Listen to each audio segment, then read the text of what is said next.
New at 6, 7 News has uncovered information about a major scam that happened in July but hasn't been revealed to the public. This involves Spartanburg County government and specifically an employee who is no longer working there. In this 7 News investigation, we looked into how tens of thousands of dollars were wired to an imposter and what the county is doing about it.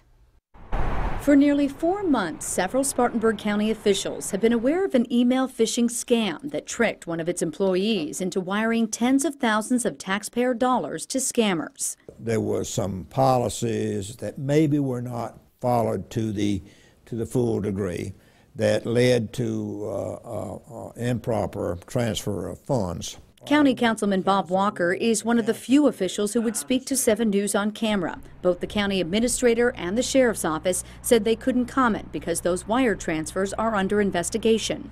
Based on everything we could find, there was no criminal action by any county employee as far as what was done. It was a matter of you know, I don't want to prejudge, but maybe poor judgment. Off camera, several county employees told 7 News that former Spartanburg County Finance Director Sabrina Mason fell victim to the email phishing scam.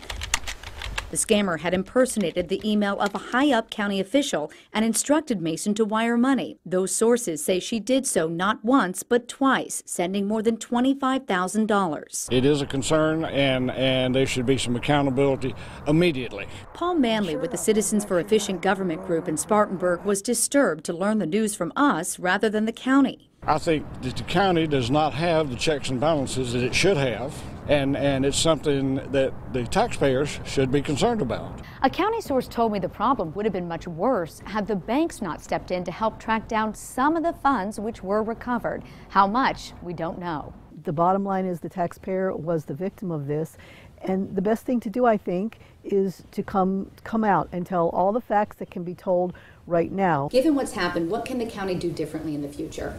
Well, I think we're going to have to look at things closer and more often than we have been in the past. And Councilman Walker said the county should really set up a system where wire transfers to new entities or wire transfers over a certain amount are properly reviewed, maybe double checked. As for Mason, she resigned in August and has not been accused of any wrongdoing. And Tom, the county did vote actually last month to combine that finance director position with the budget director position. So now that is just one job.